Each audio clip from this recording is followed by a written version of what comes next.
T20 world cup इतिहास के सबसे रोमांचक मैच में मच गया हाहाकार। होते होते बच गया नया चमत्कार। एक जीते हुए मैच में अफगानिस्तान की हो गई हार और 2-2 सुपर ओवर हुए T20 वर्ल्ड कप इतिहास में पहली बार। जी हां, एक तरीके से कह सकते हैं कि इस T20 वर्ल्ड कप का सबसे रोमांचक मैच अब आया है, या फिर बहुत सारे T20 वर्ल्ड कप का, जितने भी T20 वर्ल्ड कप हुए उसका सबसे रोमांचक मैच आज हुआ अफ्रीका और अफगानिस्तान के बीच में। वही अफ्रीका जिसको अफगानिस्तान ने पिछले T20 वर्ल्ड कप में बाहर कर दिया था।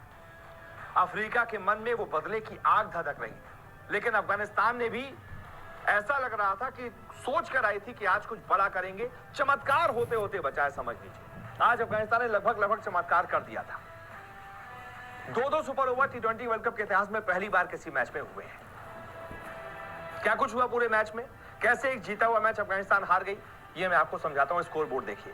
दरअसल मैच में पहले बैटिंग की थी साउथ अफ्रीका ने। बोर्ड पर लगाए थे 187 रन। अच्छी बल्लेबाजी की थी अफ्रीका की तरफ से। डिकॉक ने 59 और रियान रिकल्टन ने सबसे ज्यादा 61 रन ठोके थे। सामने से उमर जई ने, यानी कि अफगानिस्तानी गेंदबाज ने 3 विकेट और राशिद खान ने 2 विकेट लिए थे। इसके बाद जवाब में अफगानिस्तान ने भी 187 ठोक दिए। गुरबाज ने क्या गजब की बल्लेबाजी की, 42 पर 84, 200 का स्ट्राइक रेट। इसके बाद आखिर में कप्तान राशिद ने 12 पर 20 बनाकर और नूर अहमद ने 9 पर 15 बनाकर अपनी टीम को 187 तक पहुंचा दिया। लेकिन आखिर में फारूकी रन आउट हो गए और वहां पर उम्मीदें टूट गई। 3 गेंदों पर सिर्फ 2 रन चाहिए थे और चौथी जो गेंद थी ओवर की, उसमें नूर अहमद ने सिंगल ले लिया और सामने से फजल हक फारूकी रन आउट हो गए। एक जीता हुआ मैच यहां पर फंस गया, यानी कि मैच टाई हो गया। इसके बाद पहला सुपर ओवर होता है। अफगानिस्तान आती है पहले बल्लेबाजी करने, बोर्ड पर लगा देती है 17 रन। लेकिन सामने से जब अफ्रीका बैटिंग करने आती है तो वो भी बना देती है 17 रन। अब इसके बाद क्या होता है, फिर super over, second super over भी टाई हो गया 17-17। एक गेंद पर अफ्रीका को 7 रन चाहिए होते हैं। ट्रिस्टन स्टब्स बल्लेबाजी कर रहे होते हैं। फारूकी फुल टॉस दे देते हैं और स्टब्स सामने छक्का लगा देते हैं। 6 रन हो गए, यानी कि फिर से टाई हो गया। लेकिन उसके बाद जब दूसरा सुपर ओवर हुआ तो अफ्रीका ने ठोक दिए 23 रन। जवाब में अफगानिस्तान ने गजब की एक तरीके से पलटवार किया।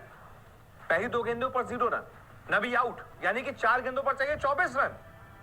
फिर गुरबाज आते हैं, लगातार 3 गेंदों पर 3 छक्के। मतलब माहौल बन जाता है एकदम। 3 गेंदों पर 3 छक्के। अब सिर्फ चाहिए होता है 1 गेंद पर 1 छक्का। 1 गेंद पर 6 रन। केशव महाराज गेंदबाजी कर रहे होते हैं, प्रेशर में वाइड डाल देते हैं। 1 गेंदों पर 5 रन, यानी कि चौका भी पड़ जाता तो फिर से ओवर टाई हो जाता। लेकिन आखिरी गेंद केशव महाराज ऑफ कर देते हैं, एकदम वाइड यॉर्कर से ठीक पहले, वाइड की लाइन के पास।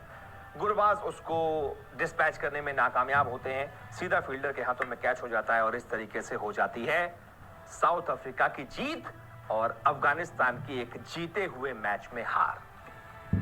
कौन कौन रहे अफगानिस्तान के गुनहगार, इस पर भी बात कर लेते हैं। देखिए, मेरे हिसाब से तो वो जो आखिर में एक कैलकुलेटिव रिस्क लेना था लेकिन नहीं ले पाए, फजल हक फारूकी, रनअप लेना चाहिए था, नहीं ले पाए। वहां पर उन्होंने मैच गंवा दिया, रन आउट हो गए। नहीं तो मैच सुपर ओवर में जाता ही नहीं। थोड़ा दिमाग अगर लगाते बॉलर के साथ, वो भी थोड़ा भाग लेते तो बड़े आराम से पहुंच जाते। मैं इसी पॉइंट को और उसी प्लेयर को सबसे बड़ा गुनहगार इसका मानूंगा। और प्लस पहले तो वहां पर उन्होंने रन आउट होकर अपनी टीम को फंसा दिया। उसके बाद जब 1 गेंद पर 7 रन चाहिए थे तो थोड़ा बाहर फेंक देते भाई गेंद, थोड़ा वाइड यॉर्कर के आसपास गेंद ट्राई करते, बल्ले के नीचे एकदम अंटे पे दे दी, मार दिया सामने उसने 6। तो फजल हक फारूकी मेरे हिसाब से इस हार के गुनहगार है। आप बताइए, आपको क्या लगता है?